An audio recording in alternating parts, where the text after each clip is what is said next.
Assalamualaikum warahmatullahi wabarakatuh. Hamdan wa syukran lillah amma ba'du. Masih menanggapi dari statement subhat yang disampaikan oleh sutad-sutad sekte Wahabi ini, yang sama-sama kita ketahui dalam video nanti mereka meyakini ayat Al-Quran secara tekstual. Bagaimana mereka meyakini surat Toha ayat 5, A'udzubillahi minasyaitonirrajim, Ar-Rahman 'alal 'arsy istawa. Ar-Rahman 'alal 'arsy, di atas arsy beristiwa. Nah, secara tekstual memang benar, tapi pemahaman yang diinginkan oleh syariat, nah itu jauh, sangat jauh dari apa yang dipahami oleh sekte Wahabi.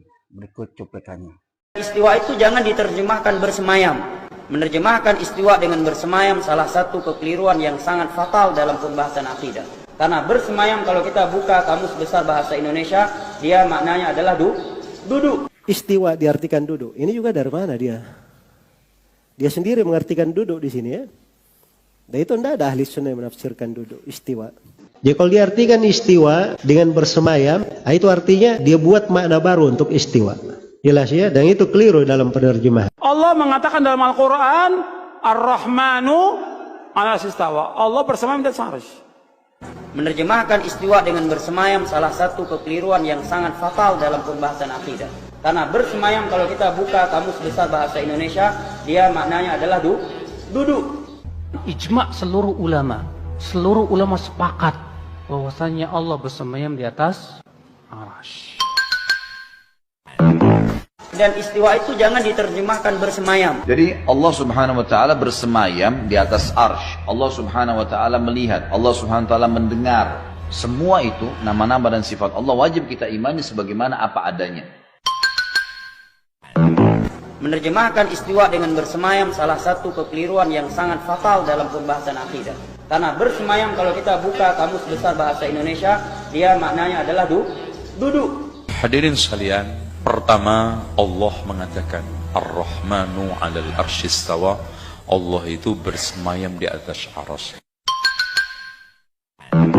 Menerjemahkan istiwa dengan bersemayam salah satu kekeliruan yang sangat fatal dalam pembahasan akidah. Kata ulama, sebagian ulama, kalau mau tahu Allah di atas, bersemayam di atas arsy. Bersemayam kalau kita buka kamus besar bahasa Indonesia, dia maknanya adalah duduk. Ar-Rahmanu 'alal 'arsy istawa, tsumma istawa 'alal 'arsy. Puluhan hadis Nabi yang jelas-jelas menyatakan Allah bersemayam di atas arsy. Dan istiwa itu jangan diterjemahkan bersemayam. Jelas-jelas menyatakan Allah bersemayam di atas arsy. Menerjemahkan istiwa dengan bersemayam salah satu kekeliruan yang sangat fatal dalam pembahasan akidah. Karena bersemayam kalau kita buka kamus besar bahasa Indonesia, dia maknanya adalah duduk. Demikian bisa kita saksikan tadi bahwa Ustadz sekte Wahabi ini memaknai ayat Al-Quran secara tekstual. Nah, ini akan bertentangan dengan ayat-ayat yang lain seperti dalam surah Al-Baqarah ayat 186. Di situ disebutkan, "Idza sa'alaka 'ibadi anni fa inni qarib," kata Allah. Dan apabila ada yang bertanya tentangku, kata Allah Subhanahu wa taala, "Fa inni qarib," maka katakan aku dekat.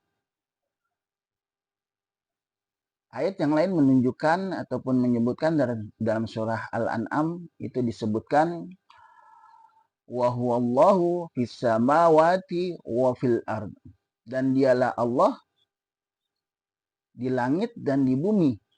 Nah, ini akan terjadi benturan ketika kita memaknai ayat Al-Quran secara tekstual.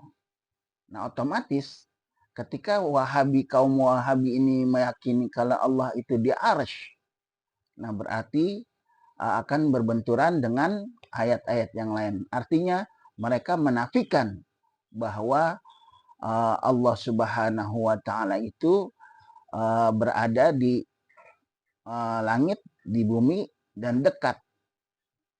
Adapun sebagai ahlu sunnah wal jamaah, nah berkeyakinan bahwa Allah al-mawjud bila makan.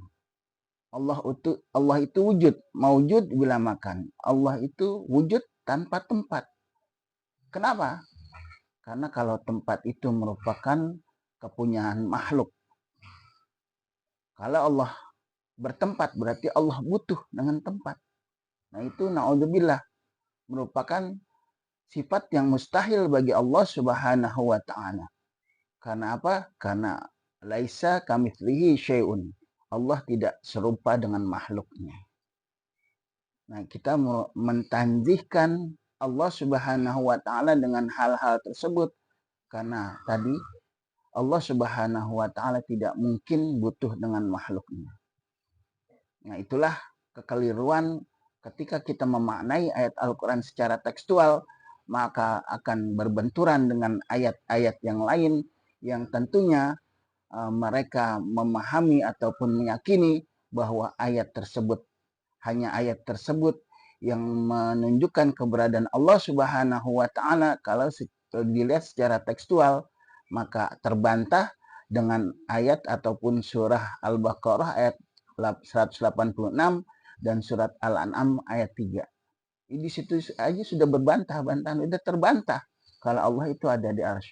Makanya sekali lagi bagi kami ahli sunnah wal jamaah mentanzihkan Allah Subhanahu wa ta'ala, mensucikan Allah Subhanahu wa ta'ala dari tempat, karena tempat itu punya makhluk dan Allah tidak butuh dengan tempat. Kurang lebihnya mohon maaf. Wallahul muwaffiq ila aqwamit thoriq. Wassalamualaikum warahmatullahi wabarakatuh.